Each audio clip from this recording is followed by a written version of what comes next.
अस्सलाम वालेकुम friends, this is Pathan Nazim and welcome to hello learning academy. उम्मीद करता हूँ खैरियत से होंगे।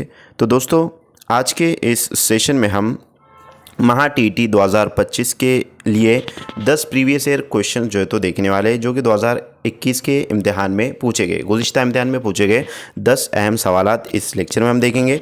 तो फ्रेंड्स, महा टीटी का इम्तिहान 23 नवंबर को होगा और 15 सितंबर से 3 अक्टूबर तक फॉर्म भरने की तारीख है। अगर आपने फॉर्म फिल नहीं किया है तो जल्द से जल्द फॉर्म फिल करवा लीजिए और अपने इम्तिहान की तैयारी स्टार्ट कीजिए। उसी के साथ दोस्तों, महा टीटी के लिए क्लासेस चल रही है, बैचेस जो है तो स्टार्ट है और 25 सितंबर से लिहाजा न्यू बैच स्टार्ट होने वाली है, शुरू होने वाली है।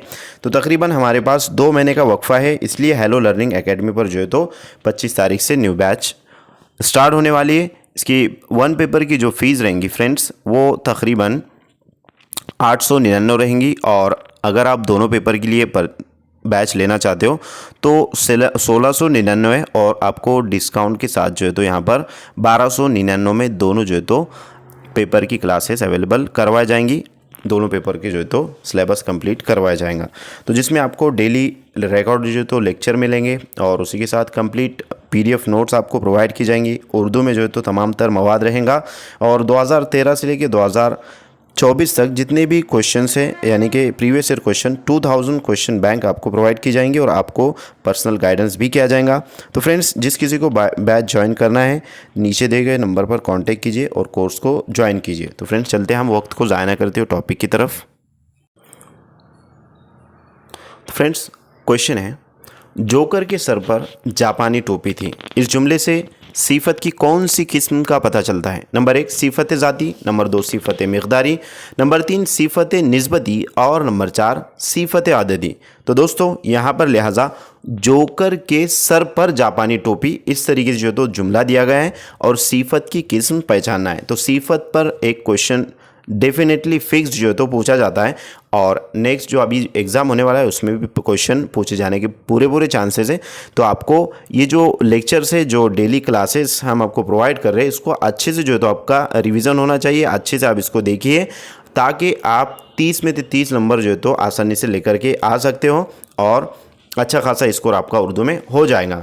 तो यहाँ पर लिहाजा सिफत की कौन सी किस्म जो है तो है ये बतलाना है। तो लिहाजा ये जो रहेगा, किसके सर पर जो है तो जापानी टोपी है, तो जोकर के सर पर जापानी टोपी है। तो सिफत से ज़ाती है क्या फ्रेंड्स? तो सिफत ज़ाती नहीं रहेगा। सिफत मिक़दारी, कोई मिक़दार भी जो है तो नहीं है, इस वास्ते सिफत मिक़दारी भी नहीं रहेगा। सिफत निस्बती और सिफत आददी, तो आददी भी जो है तो नहीं रहेगा, बल्कि जोकर को जो है जोकर के सर पर यहाँ पर जो टोपी है जापानी टोपी, तो जोकर के सर पर जो है तो टोपी जो है उसकी निस्बत को जाहिर कर रहा है, इस वास्ते सिफत निस्बती जो है तो रहेगा। नेक्स्ट क्वेश्चन की तरफ बढ़ते हैं। तो इस क्वेश्चन का करेक्ट आंसर रहेगा ऑप्शन नंबर 3। अगला सवाल है कि उन्हें एक अच्छी जगह पसंद आई। अब यहाँ पर ख़त कशीदा लफ्ज़ जो सिफत के साथ आया है उसे क्या कहते हैं? यानी कि अब ये सिफत के साथ आया है जगह, उन्हें एक अच्छी जो है तो सिफत है और उसके साथ जगह है, तो ये लिहाजा इसको क्या कहा जाएगा? इस तरीके से क्वेश्चन है। फर्स्ट ऑप्शन नंबर 1 है सिफत, नंबर 2 है मौसूफ, नंबर 3 है इस्म और नंबर 4 है मफ़ऊल। तो फ्रेंड्स, सिफत उसे कहते हैं जो इस्म की तारीफ़ बयान की जाए जिसमें, तो यहाँ पर उन्हें एक अच्छी जगह पसंद आई। अब यहाँ पर जो है तो अच्छी जो रहेगा वो सिफत रहेगा और मौसूफ इस्म किसे कहते हैं? किसी जगह, किसी मकाम के नाम को जो है तो इस्म कहते हैं। तो यहाँ पर जो जगह है इस्म यानी कि किसी नाम को जो है तो इस्म कहा जाएगा और मफ़ऊल कहते हैं जिस पर काम किया जा रहा हो। तो यहाँ पर फ्रेंड्स मौसूफ करेक्ट आंसर रहेगा, क्योंकि सिफत के साथ यूज़ हुआ है, तो सिफत के साथ जो इस्तेमाल होता है उसे मौसूफ कहते हैं। ऑप्शन नंबर 2 करेक्ट आंसर रहेगा। नेक्स्ट क्वेश्चन की तरफ बढ़ते हैं। अगला सवाल है कि किसी वाक़े का हाल सुनाना माजरा कहलाता है, उसी तरीके से किसी बात का बार बार जिक्र करना क्या कहलाएगा? इस तरीके से क्वेश्चन 100% पूछा जाता है। ऐसा क्वेश्चन आपको आने वाला है, तो आपको इसकी अच्छे से प्रैक्टिस कर लेना चाहिए। नंबर 1 है साने, नंबर 2 है पर्चा, नंबर 3 है चर्चा, नंबर 3 है किस्सा और नंबर 4 है फसाना। तो फ्रेंड्स, यहाँ पर लिहाजा किसी बात का बार बार जिक्र करने को जो है तो चर्चा कहते हैं ऑप्शन नंबर 2 करेक्ट आंसर रहेगा। नेक्स्ट क्वेश्चन है मुलाहिका यानी कि जुड़ा हुआ, तो उसी तरीके से मिलाप, इसका जो है तो हम यानी लफ्ज़ कौन सा रहेगा? तो नंबर 1 है मुनकसिम, नंबर 2 है मुस्तकीम, नंबर 3 है इम्तजाज और नंबर 4 है मुफर्रद। तो फ्रेंड्स मिलाप यानी कि इम्तिजाज, ऑप्शन नंबर 3 सही जवाब रहेगा। नेक्स्ट क्वेश्चन है रुबाई में कुल कितने अरकान होते हैं?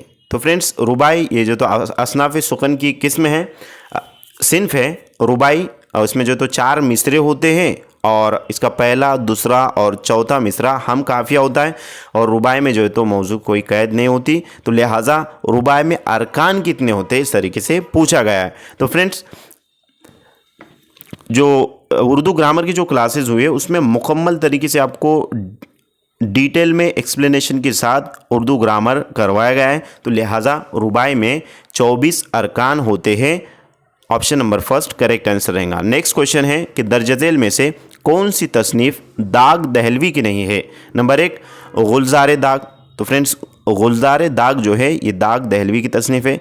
महताब दाग ये भी जो है तो है, यादगार दाग ये भी है, और लास्ट में गुलिस्तान दाग ये जो है तो दाग दहलवी की तसनीफ़ नहीं है, ऑप्शन नंबर 4 सही जवाब रहेगा।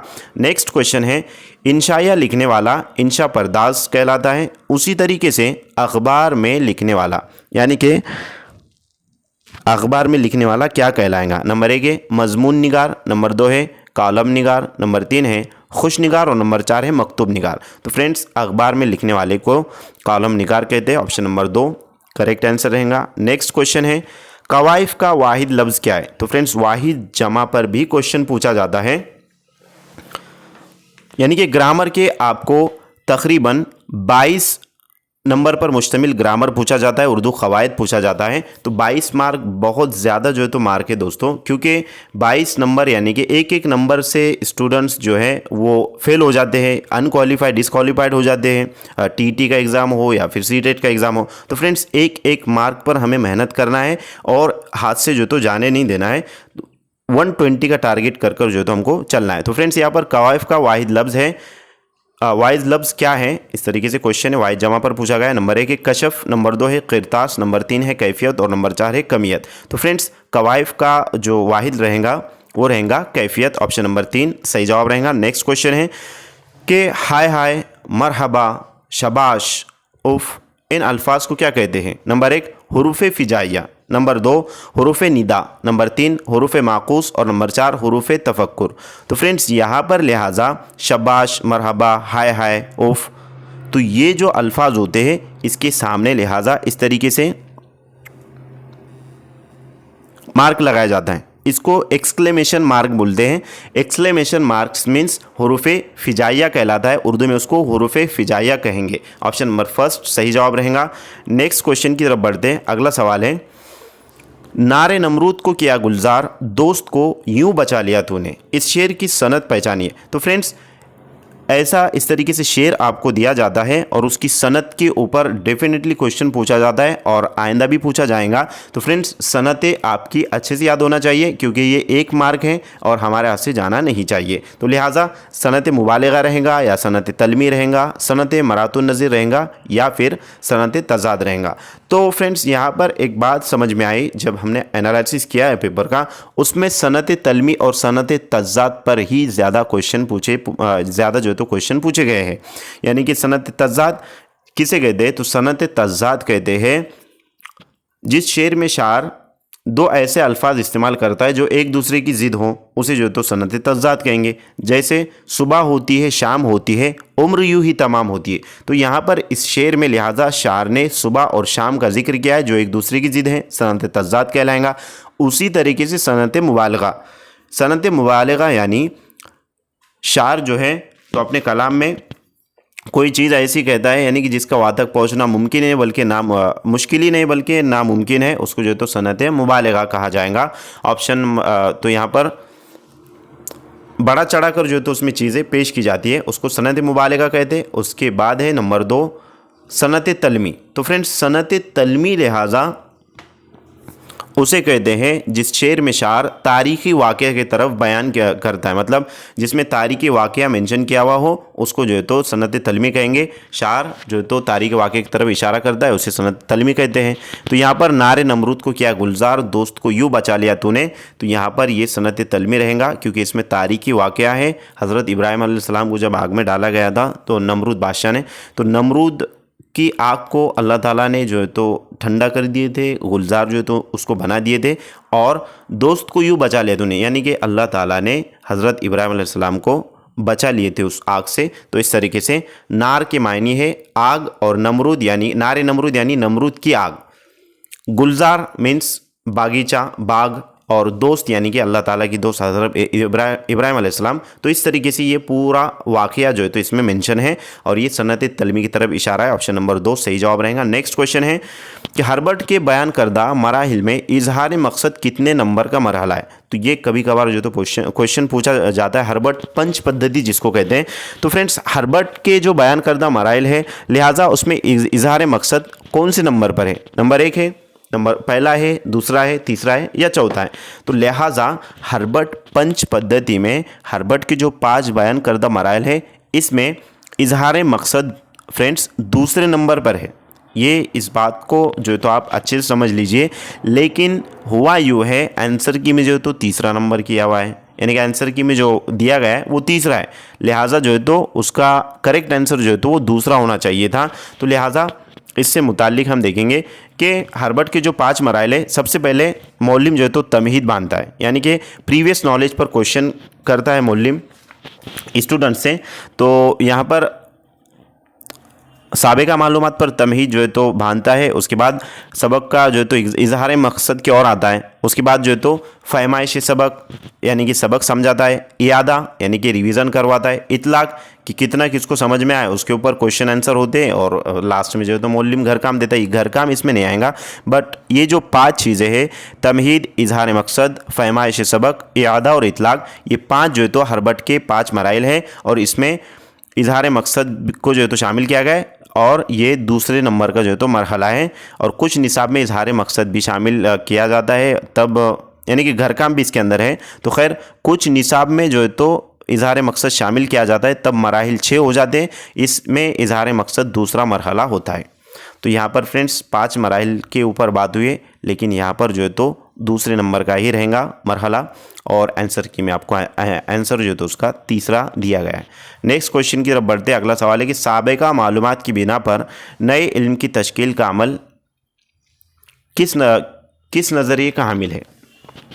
साबिका मालूमात की बिना पर नई इल्म की तश्कील पाना ये कौन सा अमल है। नंबर 1 है तखरीब अमल का नज़रिया, नंबर 2 है तदरीसी अमल का नज़रिया, नंबर 3 है तामीर अमल का नज़रिया, और नंबर 4 है तदवीन अमल का नज़रिया। तो फ्रेंड्स यहाँ पर नए इल्म की तश्कील हो रही है प्रीवियस नॉलेज से, गुज़िश्ता पुरानी मालूमात से, साबिका मालूमात से, पहली मालूमात जिसको कहेंगे।